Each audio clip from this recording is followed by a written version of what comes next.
નમસ્કાર વિદ્યાર્થી મિત્રો, કેમ છો બધાએ? મજામાં ને?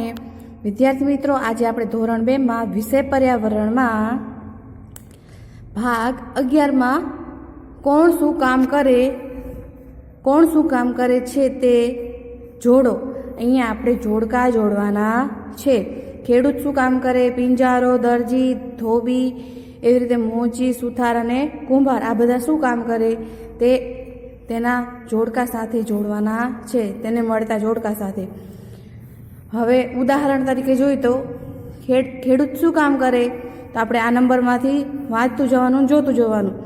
મોચી ચામડામાંથી બૂટ ચંપલ બનાવે, તો મોચી ક્યાં છે? તો આ રહ્યો ખેડૂત.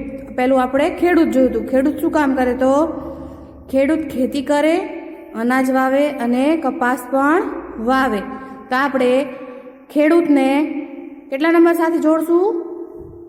5 નંબર સાથે. એવી રીતે પિંજારો, તો પિંજારો શું કરે? 6 નંબર સાથે જોડશું પિંજારાને. પિંજારો રૂ પીંજે, ગાદલા તથા રજાઈ બનાવે, તો 2 નંબરને આપણે 6 નંબર સાથે જોડશું. એવી રીતે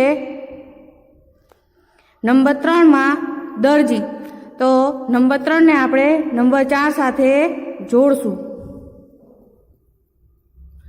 તો દરજી કપડાં સીવે. એવી રીતે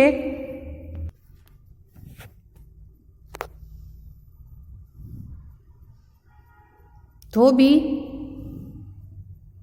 તો ધોબી 4 નંબરને આપણે 2 નંબર સાથે જોડશું. ધોબી કપડાં ધુવે અને ઇસ્ત્રી પણ કરે. એવી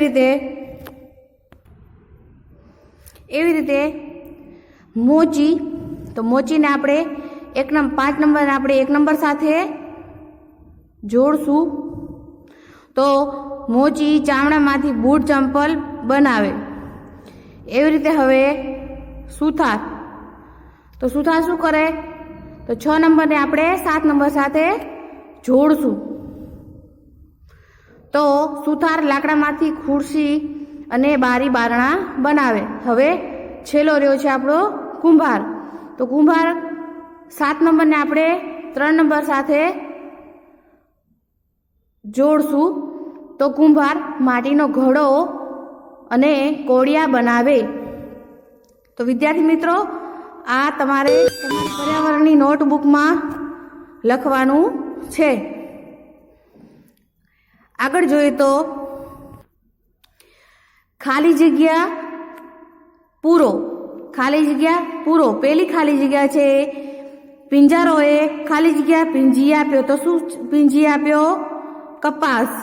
આ મેં અહીંયા લખેલી જ છે, તમારે પણ તમારી નોટબુકમાં લખવાની છે પર્યાવરણની. બીજો છે દરજીએ માપ લઈને બીલીને ખાલી જગ્યા સીવી આપ્યા, તો કપડાં. ત્રીજું છે ધોબી કપડાં ધુવે અને ખાલી જગ્યા પણ કરે. તો શું કરે? ઇસ્ત્રી. કપડાં પણ ધુવે અને ઇસ્ત્રી પણ કરે કપડાને. એવી રીતે નંબર 4 માં બીલીએ ગાડી વડે ખાલી જગ્યાને જોડ્યો. તો એની ગાડી વડે કોણે જોડે? તો દેડકાને. તો આપણે ખાલી જગ્યામાં દેડકો લખવાનો છે. બિલ્લી માસીની સવારી ખાલી જગ્યા તરફ ઉપડી. ઓપ્શન તો લખેલો જ છે. બિલ્લી માસીની સવારી ખાલી જગ્યા તરફ ઉપડી, તો દિલ્હી તરફ બિલ્લી માસી જતા હતા.